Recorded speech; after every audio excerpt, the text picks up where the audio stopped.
Keith Hertzberg. Currently serve as a budget and innovation advisor to San Jose Mayor Matt Mahan. Yeah. It's great to be with you today, and Good. thank you for sitting down with young leaders like us and giving us and sharing the wisdom that you've gained through your career and life.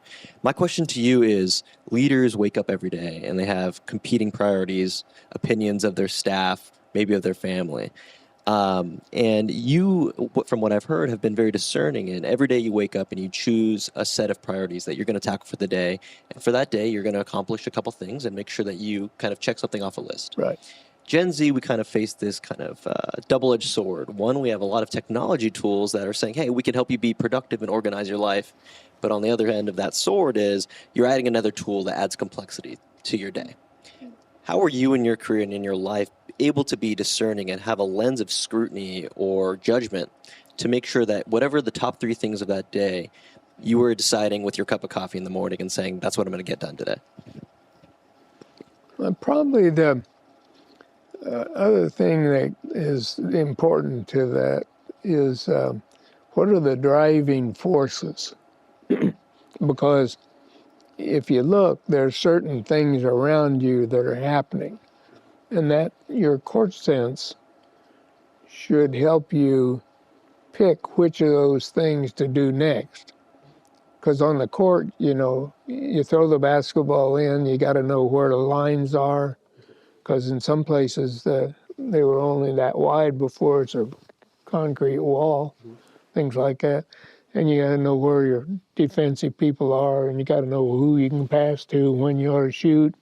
So those are things that are simple, but they're driving forces for you, and you want to look at what those are.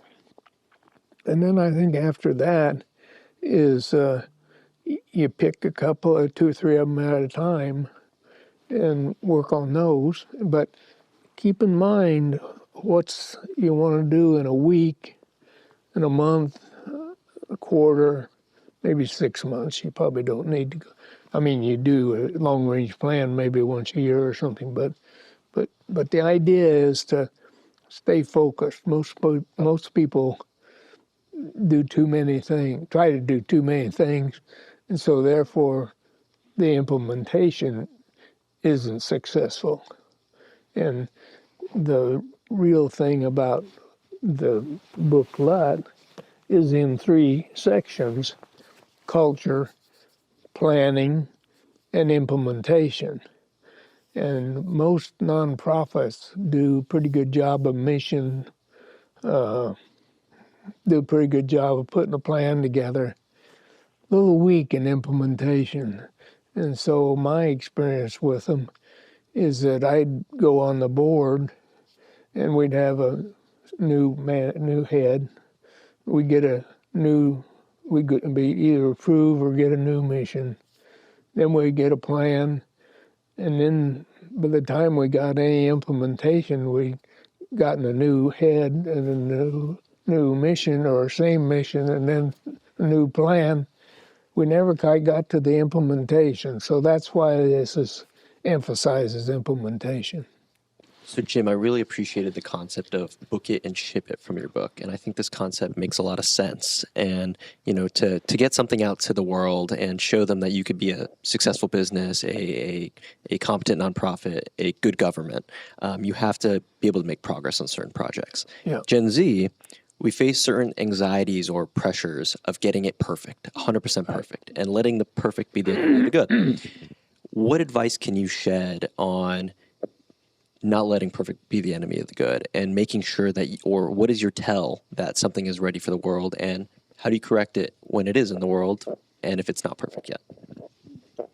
Well, it's one of those things that I think is important is to, as you think through something, you need to make a decision without perfect information.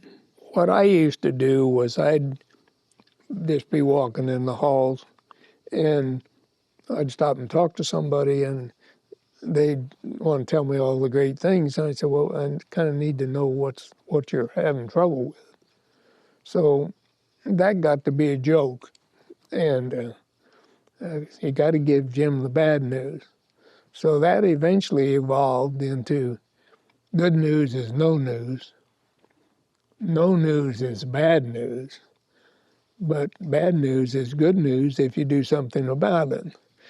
And that kind of became I think the bad news is good news of the major book and that worked because Dr. Maiden and I have lunch usually every 3 or 4 months. And I think last year we were having lunch, and I don't know how it came up, but we were trying to think of a time when one of us didn't know some bad news that before it got to the San Jose Mercury or our board or Wall Street.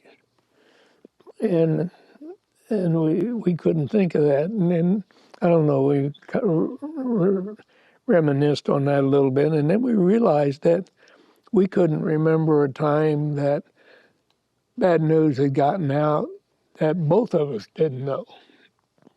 So it kind of told you that bad news is good news. I really appreciated the concept of doing the whole job, and I couldn't help but apply that wisdom to outside of the boardroom or outside of your Right. professional sphere and apply it to your personal life. And I wanted to ask you, being such a accomplished person, and the added complexity of your wife being in her own right a very accomplished person, in the state senate. How did you two do the whole job professionally and taking care of your home life? And what advice could you shed on that lane of your life?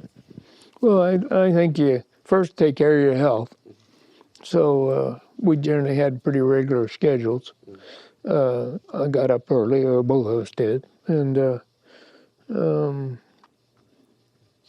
we ate regularly. Had a good breakfast always, and just took care of ourselves and the family and as a priority, and and then scheduling. We both knew how to work. We grew up on farms, so we started and make decisions because nobody else is around sometimes. So that just gives you a base. I always believe that there's certain things you have to get done now, but there's other things that you need to do things now in order to do them in 6 months. So, for example, if you need some talent to do what is in your 6 months, what you're going to start in the 6 months, if you don't hire to get the talent in that period of time, you can't start the 6 months.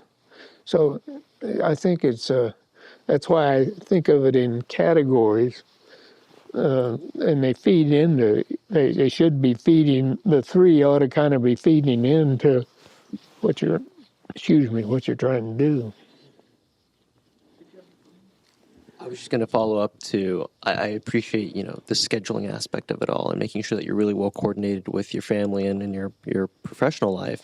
How do you find time then within that scheduling to make sure that you guys are supporting each other in your own accomplishments? Obviously, your business career, running for election, I think was probably a piece of your guys' life at one point in time. Yeah. How did you guys make sure that you were there and showing up for each other past the schedule, but spiritually, emotionally, whatever that might be? Well, I mean, we just always discussed kind of what our priorities were, and we didn't try to have too many. I think a lot of people try to have too many, and so then they don't have a priority. So that's probably once you go above the basics, that's probably the important part. Thank you for having us today, Jim. I really enjoyed being on the panel and hearing from you about your wisdom that you've been able to accumulate across your life and your career. Something that really stuck with me today, though, is that in order for leaders and anyone doing business, nonprofit, I think the most important thing for them is to be intentional. And I think that intention in your planning and in your approach to people and in your approach to, making partnerships or, you know, setting out and trying to accomplish something. I think intention is everything. So I really look forward to taking some of the wisdom that you've shed and applying it to my life. So thank you.